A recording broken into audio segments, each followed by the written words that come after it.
That dinner table was Sabrina's stage, and she had rehearsed every line. She seated Grant at the center, introduced him like a prize, and made sure her husband understood exactly where he stood at the edge of a life she had already decided to leave. The contempt in her voice was precise and practiced, the kind a person only uses when they are certain they have already won. She believed the quietest man at the table had nothing left to offer. But what does someone lose when they have spent the whole evening underestimating the one person holding everything? If you have ever been counted out by someone who had no idea who they were dealing with, stay with this story. And if you are not subscribed yet, hit that button now. You are not going to want to miss how this ends. I have spent most of my adult life being underestimated, and I learned a long time ago that there is no faster way to see who someone really is than to let them believe you have nothing. People tell you the truth when they think you are not worth lying to. They show you exactly what they want, exactly how they think, and exactly how far their respect will stretch, which, in most cases, is no further than whatever number they can attach to your name. I understood that early. What I did not understand, until that dinner, was that the woman I had built a life with had been calculating that number for years. My name is Nolan Pierce. I am 36 years old, and for the past 11 years, I have been the silent founder and sole owner of VantageCore Technologies, a $200 billion company whose cloud infrastructure, AI systems, and cybersecurity platforms run quietly beneath most of the technology people use every day. I built it out of a single idea I had at 24, working out of a rented apartment on a laptop that overheated every 40 minutes, in a city that had no particular reason to believe I would amount to anything. I structured ownership through a private trust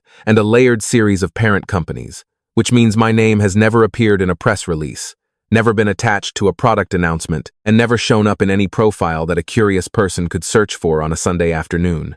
As far as the public is concerned, I am a low-profile investor with a comfortable but unremarkable life. As far as most VantageCore employees are concerned, the founder is a name on a legal document they have never had reason to look up.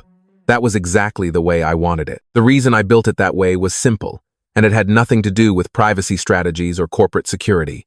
My father became wealthy when I was 12. By the time I was 14, he had left my mother for a woman who had appeared in our lives approximately 6 weeks after his first significant wire transfer cleared. I watched my mother try to understand what had changed, and I watched my father look at her, the way people look at furniture they no longer need, with mild guilt and no intention of reconsidering. Money had not made him a different person. It had only removed the reasons he had been pretending to be a decent one. I made a decision then, quietly and without telling anyone, that I would never give someone the chance to love the number instead of the man. If the woman I chose could not stay with me when she believed I had nothing, then I did not want to find out what she would do when she knew I had everything. I met Sabrina at a mutual friend's dinner party 8 years ago. She was warm, then genuinely warm, the kind of warm that fills a room without trying. She laughed at things because they were funny, not because laughing looked good on her. She said she loved that I was calm, that I never needed to perform for anyone, that I seemed entirely comfortable in my own skin. I believed she meant it. For the first 2 years, I think she did. But something shifted gradually, the way a tide shifts imperceptibly at first, then all at once. She started talking about other couples, the vacations they posted, the apartments they renovated, the restaurants they went to that required reservations 3 months in advance. She started framing our life in terms of what we lacked, rather than what we had. She told me, with increasing frequency, that she felt like she was standing still while everyone around her was moving forward. She began calling my work, which, to her, was freelance tech consulting a hobby dressed up as a career. She never screamed. She was too precise for screaming. She delivered her dissatisfaction in measured sentences, always with the tone of someone offering reasonable feedback, and always in a way that left me holding the weight of her unhappiness, as if it were a debt I owed. Her parents did not help. Her mother, Denise, had made her opinion of me clear within the first year of the marriage, not through any dramatic confrontation, but through the particular brand of politeness that carries its own verdict. She was always kind enough, and her kindness always had the texture of condolence.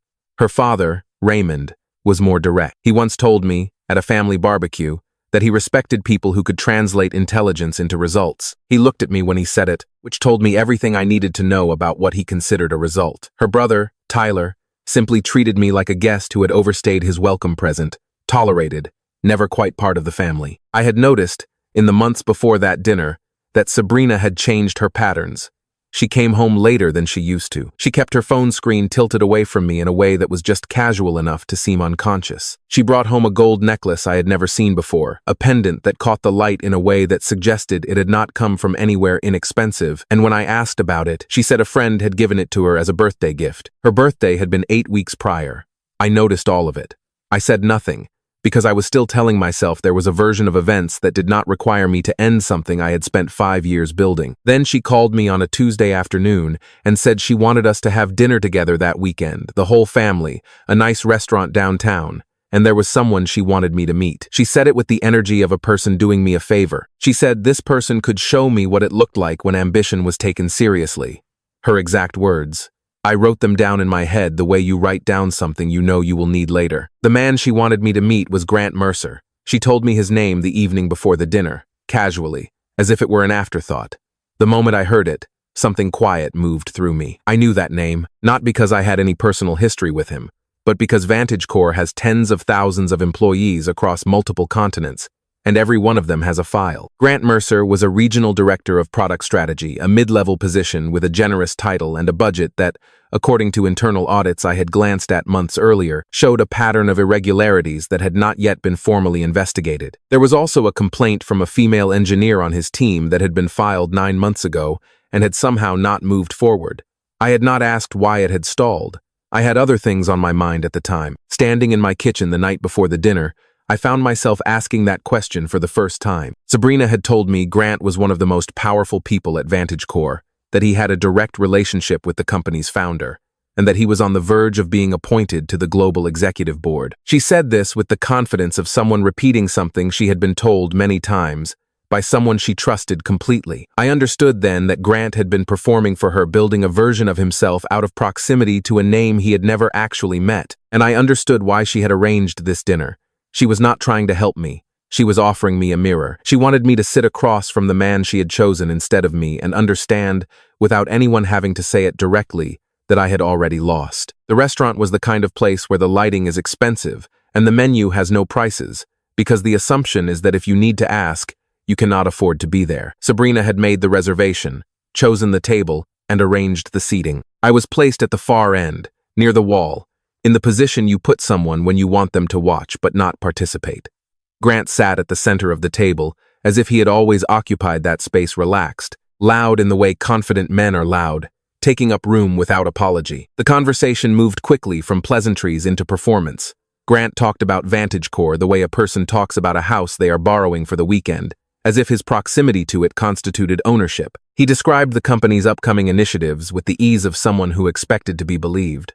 Sabrina watched him the way people watch something they consider both beautiful and useful, and her family tracked his every word with the attentiveness of an audience that had been waiting for exactly this kind of show. At some point, Grant turned to me and asked, in a voice that was almost friendly, whether I had ever been inside Vantage Corp headquarters. I told him I had a few times. He smiled at that, a smile that contained its own punchline, and said that someone like me probably went in through the service entrance. Denise laughed. Raymond raised his glass slightly, as if endorsing the observation. Sabrina looked at me with the expression of someone waiting for me to be embarrassed. I told them I ran Vantage Corp. I said it the way I would say anything that was simply and completely true, without theater, without hesitation. The table found this amusing. Sabrina told me, with a patience she usually reserved for children, that I did not need to make things up to save face. Grant shook his head slowly, still smiling, clearly enjoying the version of events where I was a desperate man telling obvious lies in a restaurant where he assumed I could not afford the appetizers. Then Sabrina asked me to raise my glass and toast to Grant's upcoming promotion and to acknowledge in front of everyone at that table that he was the man she should have married. She did not say it with cruelty. She said it with the calm certainty of someone closing a chapter they had already finished reading. I looked at her for a moment, not with anger, but the way you look at something you thought you understood, and are only now seeing correctly. Then I set my glass down, thanked everyone for the evening, and stood up. No one spoke as I walked out. I heard Grant say something behind me, something low and amused, and the table responded with the comfortable laughter of people who believe a situation has been resolved in their favor. I walked through the restaurant, out the front door, and into the cold air of the parking lot. I got into my car. I sat for exactly the amount of time it took me to make one decision: and then I called Claire Bennett. Claire is my chief of staff, the only person at Vantage Corps who knows my full identity and has access to every layer of the company's structure. She answered on the second ring, the way she always does, without surprise and without preamble. I told her I needed 3 things: a full internal investigation into Grant Mercer's financial records, conduct history, and the status of the harassment complaint that had been filed against him 9 months ago. I told her I needed divorce paperwork prepared and ready, and I told her to schedule an executive board meeting for the end of the week and connect the boardroom display for remote observation. She did not ask why. She said she would have everything ready by morning. I started the car and pulled out of the lot. Behind me, through the restaurant's wide front window, I could see the table still lit, the glasses raised, the conversation continuing, the evening unfolding exactly as Sabrina had planned it. She thought the night was already over. She had no idea it had barely started. I did not go home that night. There is a penthouse on the 31st floor of a building 3 blocks from Vantage Corps' headquarters, a property the company acquired 6 years ago as part of a real estate portfolio I rarely think about. I had stayed there a handful of times during late project cycles, when driving back across the city felt like an unnecessary decision. I went there that night not because I had planned to, but because returning to the house I shared with Sabrina felt like walking back into a conversation I had already finished. I needed to think without the interference of familiar rooms and the particular silence of a marriage coming apart at its edges. Claire's first message arrived at 6:47 the following morning. I was already awake, sitting at the kitchen counter with coffee I had barely touched, watching the city come to life through floor-to-ceiling glass. She did not send a summary. She sent the full file, flagged and documented in the way she documents everything precisely, without editorializing, with every figure and date placed exactly where it needed to be. I read it twice. Grant Mercer had been inflating his expense reports for 14 months. The amounts were not reckless, they were calibrated, the kind of numbers designed to stay below the threshold that triggers automatic review. But across 14 months, they added up to something significant, and when Claire cross-referenced the dates against hotel records and restaurant receipts, the pattern became impossible to misread. He had been using a corporate card to fund what appeared to be an entirely separate life dinners at restaurants. I recognized as the kind Sabrina had started mentioning in recent months. Hotel stays in cities where his team had no scheduled projects, and a jewelry purchase from a boutique on the Upper East Side dated 10 weeks ago. The necklace. The one Sabrina had told me was a birthday gift from a friend, 2 weeks after her birthday had passed. He had paid for it with a budget line allocated to a research and development initiative that had nothing to do with gold pendants or the woman wearing them. There was also the matter of the harassment complaint, which Claire had traced back to a junior engineer on Grant's direct team. She had filed it 9 months ago, citing a pattern of unwanted contact and professional retaliation after she declined his advances. The complaint had been assigned to an HR coordinator, then quietly reassigned, then placed in a review queue that had somehow never moved forward. Claire found 3 internal messages in which Grant had communicated with members of the HR department in a way that, while not explicitly threatening, made it clear he was aware of the complaint's status and had an interest in keeping it exactly where it was. That was not incompetence. That was interference. I sat with all of it for a long time. Claire called at 8 and asked whether she should initiate the termination process. I told her no. She did not argue, but I could hear in the quality of her response that she wanted to. I explained it the same way I had explained it to myself. If Grant Mercer was going to lose everything he had built at this company, it was going to happen through a documented process, reviewed by legal, confirmed by compliance, and executed in front of the people who had the authority to witness it. Not because I was being generous, but because I had spent 11 years building something that operated on principle, and I was not going to compromise its integrity over a personal grievance, even one this significant. If I used the company as a weapon, I became the kind of person who deserved to lose it. While I was reading Claire's report, Sabrina was sending me messages. The first arrived at 7:12. She wrote that I had embarrassed her in front of her family and in front of a man she respected, and that my behavior at dinner had confirmed every concern she had been carrying about our marriage for years. She did not ask where I had gone. She did not ask if I was okay. She told me I was not welcome to return home until I had apologized not to her, but to Grant.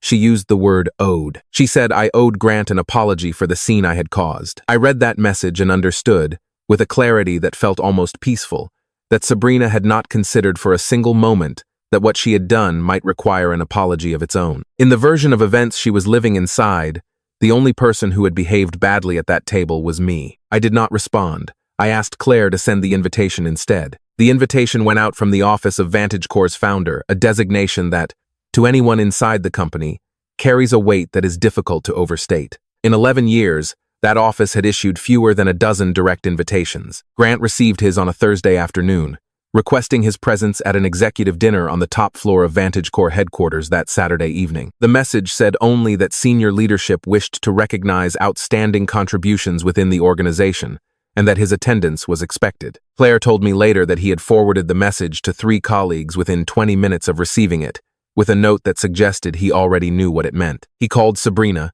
and Sabrina called her parents. By Friday evening, it was settled Denise and Raymond and Tyler would come as well, because Sabrina had decided that this was the moment she had been waiting for. The moment she could point to something concrete and say, "This is what I chose, and I was right to choose it." She wanted witnesses. I arrived at headquarters an hour before any of them. I took the private elevator to the executive floor, walked through the corridor I had walked through dozens of times without anyone knowing it was mine, and sat down at the head of the table in the room where Vantage Corp's most significant decisions had been made for the past decade. Claire was already there, along with the company's chief executive officer and the head of legal. The room was arranged the way I had asked, formal, deliberate, every chair in its place. My name was on the back of the chair at the head of the table, the way it had been since the day I had this room built. I had never thought to remove it. Grant arrived first, ahead of Sabrina's group, which was exactly what I had expected. He walked in with the energy of a man who had already written the speech he was going to give afterward, shoulders back, chin level, prepared to receive something. Then he saw me, and something moved across his face that he was not quick enough to conceal. It was not recognition, it was recalibration. He stood in the doorway for a moment, taking in the room, taking in the CEO and Claire and legal counsel arranged behind me, and then he fixed his expression into something that was meant to look like confidence. He told me I was in the wrong seat. He said it almost pleasantly, the way you correct a stranger who has accidentally sat in your reserved chair at a theater. I looked at him and said that the chair had been reserved for me since the day I founded the company. He laughed at that, a short, dismissive sound, and asked where the founder actually was, because he had been told this was a meeting with senior leadership. I looked at him steadily and said, "You're talking to him." The laugh stopped. Grant looked at the CEO, who nodded once without expression. He looked at Claire, who was already opening the folder in front of her. He looked back at me, and I watched him try on several reactions in the space of a few seconds: disbelief, amusement, the beginning of an argument, and then discard each one as he realized none of them would hold. That was the moment Sabrina walked in. She came through the door with Denise on one side and Raymond just behind her, Tyler closing the group from the back. She was wearing the necklace. She took one look at me sitting at the head of the table and made an immediate and confident decision about what she was seeing. She decided I had followed them here.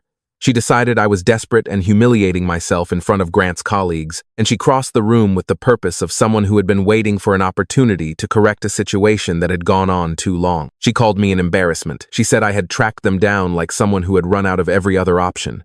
And she asked, in front of the CEO and Claire and the entire legal team, whether I had any idea how pathetic this looked. Raymond told me that if I did not leave voluntarily, he would ask building security to remove me.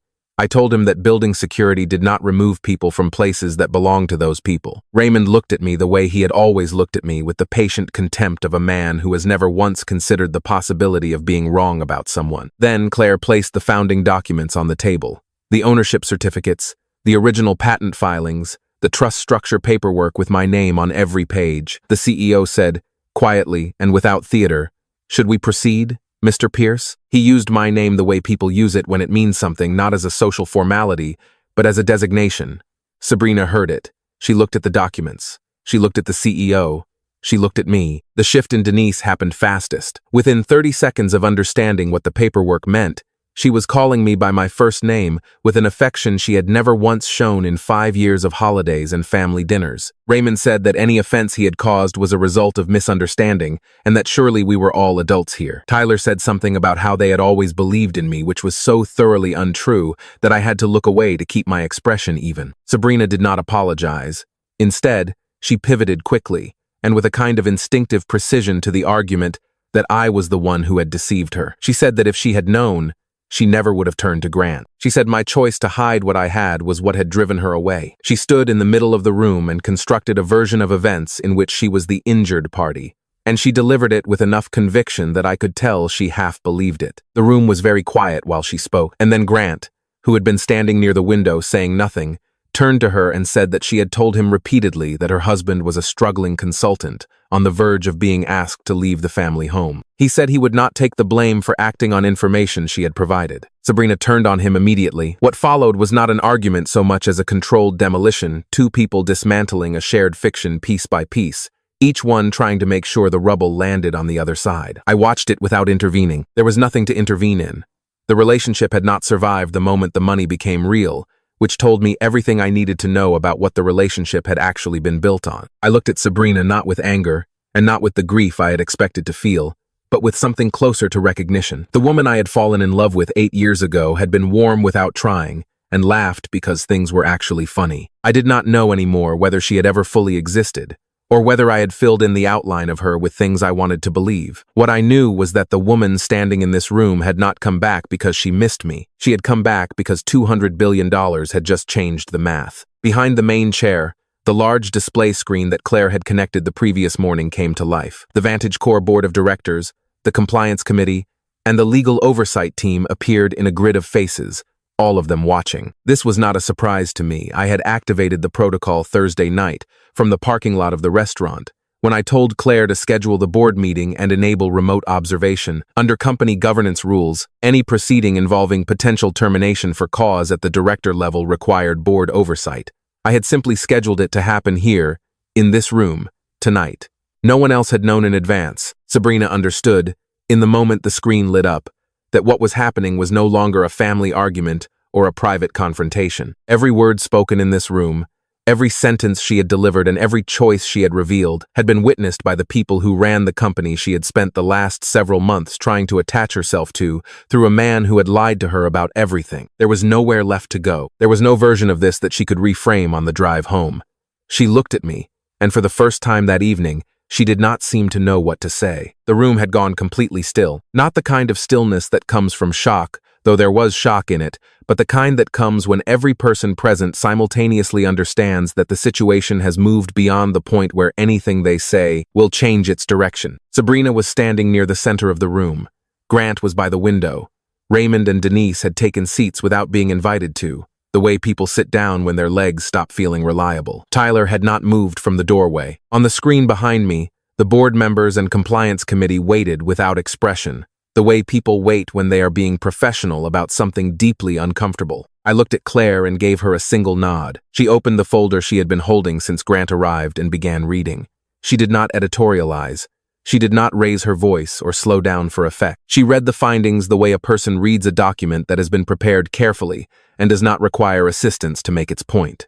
14 months of inflated expense reports. The corporate card charges hotels, restaurants, the jewelry boutique on the Upper East Side. The dates cross-referenced against team schedules, showing no legitimate business activity in those locations.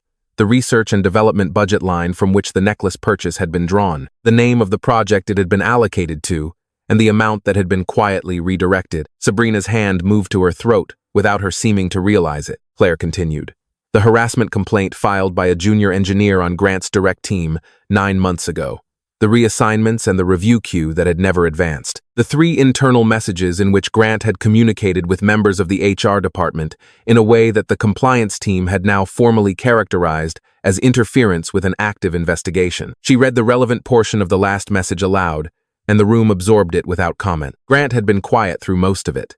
When Claire finished, he turned to me and said he wanted to handle this privately. He said he would repay everything, that the amounts involved were correctable, that he had made poor decisions, and was willing to do whatever was necessary to resolve the matter without further escalation. Then he added that he had not known I was the owner of the company, as if ignorance of my identity absolved him of everything that had preceded this moment. I told him he did not need to know who I was to understand that what he had done was wrong. He had known that when he filed the first falsified report. He had known it when he used a project budget to buy a gift for a woman he was deceiving alongside her husband. He had known it when he made sure that complaints stayed buried. None of those decisions had required knowledge of my identity. They had only required a judgment that he had consistently declined to exercise. Grant said nothing after that. Sabrina had been watching the exchange with an expression I had not seen on her face before, something between calculation and genuine fear. When Grant went quiet, she turned to me. She said she understood that I was angry and that I had every right to be, but that making the divorce public would cause damage that neither of us could fully anticipate, and that surely there was a way to handle this that protected both of our dignities. Her mother stood up then, placed a hand on Sabrina's arm, and told me that family was family, and that whatever had happened in this room tonight, I needed to remember what mattered. I looked at Denise for a long moment. I thought about every dinner, every holiday, every quiet comment, delivered in the register of polite concern. I thought about Raymond's remark at the barbecue about translating intelligence into results, and the particular way he had looked at me when he said it. I thought about how quickly all three of them had changed the moment Claire set that paperwork on the table, and how the warmth they had located in themselves within those 30 seconds had not appeared once in 5 years of knowing me as Sabrina's husband. I told Denise that Raymond and she had always known I was Sabrina's husband. I said that alone should have been enough to treat me with basic respect, not because of what I owned or what I had built, but because I was the person their daughter had chosen to build a life with, and that relationship deserved more than the condescension they had offered it for years. I said it without raising my voice, because I did not need volume to make it land. Raymond started to speak. I turned away from him and looked at the CEO instead, and said, "Proceed." What followed was not dramatic in the way people who have not witnessed institutional consequences might expect. There was no shouting, no scene. The CEO confirmed to the board that Grant Mercer's employment with Vantage Corp was being terminated effective immediately, on grounds of financial misconduct, breach of confidentiality obligations, and interference with an internal investigation. The Compliance Committee confirmed receipt of the full evidentiary record. The legal team's representative said the relevant portions of the file were being referred to the appropriate authorities, and that Grant would be formally notified of his obligations regarding cooperation with any subsequent inquiry. 2 members of building security came to the door. They were professional and quiet about it. Grant stood for a moment with his hands at his sides, looking at me with an expression that contained something like disbelief, and underneath it, something older, the look of a person who has just understood that the story they were telling themselves about their own life was never true. He turned to Sabrina before he left. He told her she had put him in an impossible situation by telling him her husband was a man with nothing, a man who was on his way out. He said he would not carry the weight of this alone. Sabrina told him he had lied to her from the beginning about his position, his access to leadership, his future inside the company. She said he had used her as much as she had relied on him, and that whatever he lost tonight, he had built from dishonesty. She delivered it without tears, which was probably the most honest thing about the whole exchange. There was no grief between them, only 2 people assigning blame with the efficiency of people who were never in love, only an arrangement. When Grant was gone, the room felt different, smaller and quieter, in a way that was less about silence and more about the absence of performance. The board members on the screen remained present but did not intervene. This part was not their proceeding to manage. I told Sabrina that my attorney would file the divorce petition in the morning. I told her that Vantage Corp would not be part of any settlement discussion because the company had been founded and placed in trust years before our marriage, and its ownership had never been a marital asset. I said this without apology because it was not a punishment. It was simply the legal reality that had existed before she and I had ever sat across from each other at a dinner party and talked until the restaurant turned its lights down low. Sabrina told me she would change. She said it quietly, without the architecture of an argument, just the plain statement of it. I thought about the years we had spent together, the early ones that had been genuinely good, the later ones in which I had watched her drift toward something I could not compete with because it was not a person, but an idea, the idea of a life that looked the way she had decided a life should look. And I thought about the fact that she was saying this now, in this room, having just watched the founding documents get laid on the table, and I thought about how the timing of a declaration matters as much as the declaration itself. I looked at her and said, "You will change, but this time, you'll do it without me." She did not respond.